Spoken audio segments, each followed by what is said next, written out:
Buenas tardes y agradezco la oportunidad de estar en este foro tan importante, aunque en realidad no ha sido a mí a quien se invitó. Yo vengo en representación del doctor Juan Rivera, director general del Instituto Nacional de Salud Pública, que no pudo venir.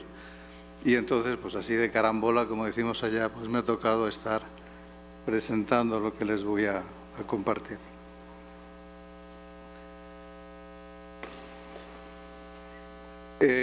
Como sé que hay poco tiempo y parece que está puesto incluso el cronómetro para que me dé cuenta cuando nos pasamos del tiempo, solamente 2 puntos. Primero, al hablar de salud pública, pues yo creo que es necesario entender bien de qué estamos hablando y hacia dónde puede ir en función de lo que entendemos por salud pública. Entonces hay un esquema que es el de las funciones esenciales de la salud pública, que creo que es especialmente relevante para entender en qué situación estamos y hacia dónde se puede ir. Y en segundo lugar, esto ya es una reflexión entre personal, de deseo, de lo que debería de ocurrir y lo que está ocurriendo, cuáles podrían ser los ejes rectores para la mejora futura de las funciones esenciales de salud pública, no solamente en este país, sino también en otros. Para empezar, por enmarcar, y veo que está cortada la diapositiva, la salud pública tiene muchas definiciones. Podemos resumirla como las acciones colectivas para mejorar, promover, proteger y restaurar la salud de la población.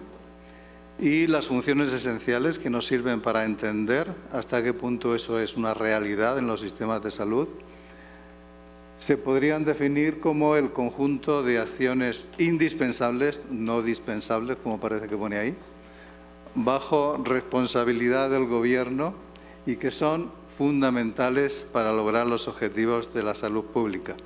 Estas 2 definiciones están tomadas de un documento precisamente de OPS, cuando lanzó una herramienta para evaluar hasta qué punto esas funciones esenciales estaban siendo una realidad en los sistemas de salud.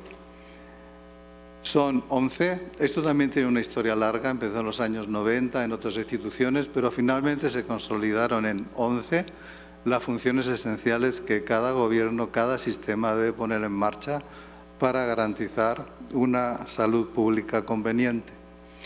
Estas son seguimiento, evaluación y análisis de la situación de salud, vigilancia de la salud pública, investigación y control de riesgos y daños en salud pública, promoción de salud, participación de los ciudadanos, desarrollo de políticas y capacidad institucional de planificación y gestión en materia de salud pública, fortalecimiento de la capacidad institucional de regulación y fiscalización, evaluación y promoción del acceso equitativo a los servicios de salud necesarios, desarrollo de recursos humanos y capacitación de salud pública, garantía y mejoramiento de la calidad de los servicios de salud individuales y colectivos, investigación en salud pública, reducción del impacto de las emergencias y desastres en salud. Me he entretenido en leerlos porque si no, lo mismo ni los leen y pasan por alto cualquiera de los puntos y todos son tremendamente relevantes. Lo importante es que cuando se lanzó esta idea, desde la propia OPS, lanzaron una herramienta para medir en los sistemas de salud hasta qué punto la rectoría, los ministerios, las secretarías de salud estaban haciendo realidad esas funciones. Aquello ocurrió a principios de los años 2000, 2001, 2002 y a la altura de 2007 se hizo un balance en América Latina de si esas funciones se estaban cumpliendo o no en función de los, creo que fueron casi 40 países en donde se había aplicado. Les tengo que decir que también se ha aplicado en otras regiones del mundo, pero aquí estamos en América Latina en este momento. El resultado fue este. En aras del tiempo voy solamente a señalar las que peor salieron, que fueron el desarrollo de recursos humanos y capacitación en salud pública, La peor de todas, la garantía y mejoramiento de la calidad en los servicios de salud individuales y colectivos y la investigación en salud pública. Este es el resumen de las evaluaciones que se hicieron en todos esos países. ¿Qué pasó en México? En México también se hizo una evaluación a esta altura y el resultado de esa evaluación es el que están viendo aquí. También están como las tres peores: participación de los ciudadanos en salud, la garantía y mejoramiento de la calidad y el desarrollo de recursos humanos y capacitación en salud pública. Esto se realizó en 2002. En otros países de Latinoamérica se han realizado evaluaciones posteriores, donde se evidencia si ha habido cambio o no. Incluso hubo países en los que se desarrollaron estrategias para mejorar la situación en algunas de las funciones que aparecían deficitarias. Hasta donde yo sé, en México no se ha vuelto a evaluar. Por lo menos, si se ha vuelto a evaluar, el informe está muy escondido, porque no lo encontré ni en OPS, ni en la Secretaría de Salud, ni en ningún lugar. Así que si se ha hecho, pues estaría bien que se hiciese público. Lo que sí se hizo fue, unos años después, una evaluación publicada en la revista de Economed, que ahora les mostraré, pero exclusivamente sobre esta función que aparecía entre las peores de la evaluación que se realizó en 2002. Este es el artículo. Germán Fajardo no está por aquí, hubiese esperado que estuviese, él era el primer autor. Bueno, y lo que encontraron es que había empeorado. Al cabo de los años, esa función de la garantía y mejoramiento de la calidad está peor que 7 años anteriores. No ha vuelto, que yo sepa, a evaluarse, pero sería interesante que se tomaran en cuenta estos resultados y se hiciesen estrategias para mejorarlo. Esto ocurrió en la década de 2000 en adelante y, afortunadamente, esto no es algo que esté muerto. En el descanso hablaba con Cecilia, que afortunadamente he visto que se está revitalizando y que hace muy pocos meses, se llevó a cabo una reunión para revitalizar el instrumento, para revisionar las funciones y para incorporar cosas que antes no estaban tan en primer plano, como son la cobertura universal y como probablemente habrá que incorporar la cuestión de la huella ecológica. Confío en que esta sea una herramienta que se pueda seguir utilizando para señalar las estrategias de mejora en este sentido en los países, en la Secretaría de Salud, no solamente en Latinoamérica, sino de otros países.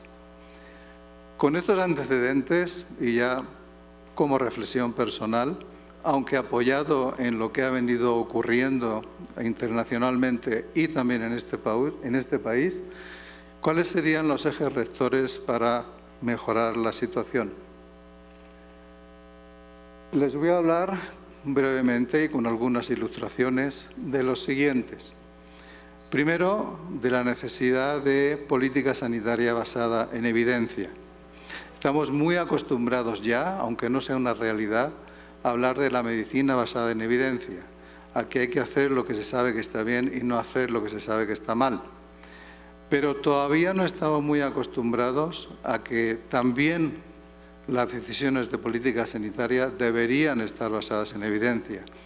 Y ahora mismo hay una posibilidad muy grande de crear nuevos tipos de evidencia que no son los ensayos clínicos aleatorios controlados, sino explotar la gran cantidad de datos que hay para intentar explicar los efectos de las políticas, qué está pasando en los sistemas de salud, cómo se transita de la salud a enfermedad, etcétera, etcétera. Allá en el Instituto tenemos un proyecto muy interesante que supongo que pronto empezará a dar frutos, en donde estamos integrando todas las bases de datos del sistema de salud intentando interrelacionarlas precisamente para entender mejor cómo funciona y ver el tránsito de las personas dentro del sistema de salud. Esta sería una cosa. La segunda es salud pública basada y orientada por los derechos humanos. Hace mucho que se está hablando de esto. Aquí en las ponencias que me han precedido se ha hablado de nuevo y desde luego que un eje rector para mejorar la situación a futuro es transitar hacia una cobertura universal real. Real quiere decir sin exclusiones, sin privilegios, sin que esté determinada por otra cosa que no sea ser persona y ciudadano. Aquí les voy a poner algún ejemplo que ilustra esta necesidad. Saben que fueron los objetivos del milenio. Uno de ellos era la reducción de la mortalidad infantil. Después de pasados, pues se encontró que solo un 32% de los países logró realmente reducirla. Un fracaso, en realidad. Entonces, naturalmente, hubo estudios para intentar entender por qué de ese fracaso. En México también se fracasó en la mortalidad materna y también en la mortalidad neonatal. Este estudio que publicó Naciones Unidas en relación a por qué podría explicarse ese fracaso, centrado en este caso en la salud materno-infantil, tuvo unas conclusiones muy interesantes y que tienen que ver con lo que acabo de decir. La principal es esta: equidad y derechos humanos, guiados por la evidencia científica, pueden traducirse en pasos específicos, claras prioridades, dirección de políticas y selección de programas. Sin ese enfoque va a seguir fracasando el sistema de salud en tener los logros que necesita tener para la población. Este informe se basa, o las recomendaciones, en tres principios. Una, reforzar la legitimidad del Estado, es decir, de la rectoría, del sistema público. Prevenir la segmentación excesiva del sistema. No voy a decir más porque ya se ha hablado antes de cómo es el sistema mexicano. Reforzar la voz y poder de los pobres y marginados para reclamar sus derechos, y sobre estas tres bases establecen 9 recomendaciones, todas ellas permeadas por la importancia renovada y fundamental de la atención primaria de salud. Tampoco voy a hablar más de ello porque ya han hablado mis predecesores. Quiero darles un ejemplo más mexicano. Este es un estudio que aún está sin publicar, pero les voy a compartir los datos. Ustedes saben que aquí se realizan estas encuestas, la encuesta nacional de ingresos y gastos en los hogares.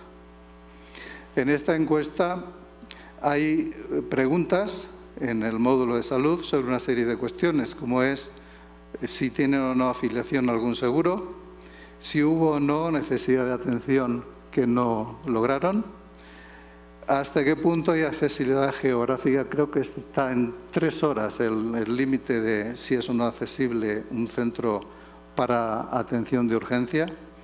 Y luego hay unas pocas preguntas sobre calidad de atención, sobre todo preventiva. Entonces, lo que hicimos fue ver la relación entre estos indicadores que tienen que ver con desigualdad en los derechos de atención y con inequidad. Lo juntamos en un indicador compuesto que le llamamos carencias en los servicios de salud, que lo que significa es que las personas tienen al menos una de esa carencia, y lo pusimos en relación con los indicadores que también pueden obtenerse: mortalidad general, mortalidad materna, mortalidad infantil y esperanza de vida al nacer. Y al ponerlo en relación, pues vemos que la calidad de atención se relaciona con la mortalidad, que la ausencia de afiliación se relaciona prácticamente con todo, que la necesidad percibida no atendida impacta sobre todo en los niños, que la accesibilidad geográfica también impacta prácticamente en todo, y que si utilizamos el indicador compuesto, la relación es espectacularmente grande.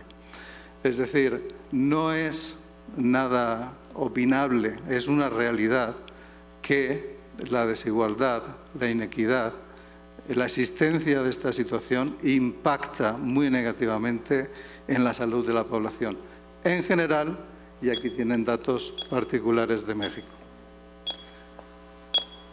Ya me debería de callar, pero no lo voy a hacer. Participación individual y colectiva. Solamente les voy a poner un ejemplo. Estamos continuamente inventando el hilo negro. Este artículo es de 1975 y ya decía que es imposible que sea solo el sistema de salud, solo los profesionales quien decida. Participación ya en el año 75 se daba como algo absolutamente necesario y aún estamos hablando de eso como algo de futuro. Visión integrada y coordinada de los servicios del sistema de salud. Hace muchos años que estamos preconizando que exista un sistema de indicadores jerarquizado, que a nivel de sistema haya indicadores que sepa para saber cómo está funcionando el sistema, que a nivel de centro asistencial haya indicadores para saber cómo está funcionando ese centro asistencial y que a nivel de cada servicio haya indicadores para saber cómo está funcionando ese servicio en concreto. Lo que les decía al principio de las funciones esenciales puede ser la base para los indicadores precisamente a nivel de sistema, algo que ahora mismo no existe. Finalmente, calidad del gobierno. Calidad del gobierno parece que es algo etéreo, que no tiene nada que ver. Este artículo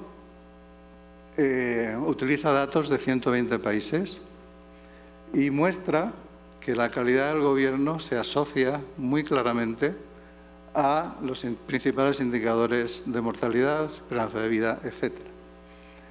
También muestra que no hay relación entre gasto y salud cuando se ajusta todo, son análisis multivariables, y que el nivel de gasto privado se relaciona ligera pero negativamente con el nivel de salud.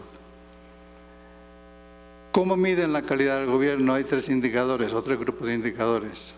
El imperio de la ley, podemos decir, el índice de corrupción y la efectividad del gobierno. Y esto no es ningún invento de los autores. Ya voy a terminar diciéndoles en qué consiste. El imperio de la ley es una serie de indicadores que utiliza Naciones Unidas, combinando 22 indicadores. El índice de corrupción lo calcula o lo pone a disposición esta organización que se llama Transparencia Internacional. Todo está disponible en Internet. A título de ejemplo, ahí tienen los índices de corrupción en 2014 en el mundo. No lo digo yo, pero ahí ven que México solamente está superado por Venezuela. Y la efectividad del gobierno es uno de los indicadores que también el Banco Mundial pone a disposición. Entonces, la calidad del gobierno no es algo etéreo. Mejorar la corrupción, de lo que se ha venido hablando antes, hacer todo más transparente, un gobierno más efectivo, etcétera, etcétera, también se traduce en una mejor salud pública. Con esto termino y dándole las gracias y me pongo a su disposición para cualquier aclaración.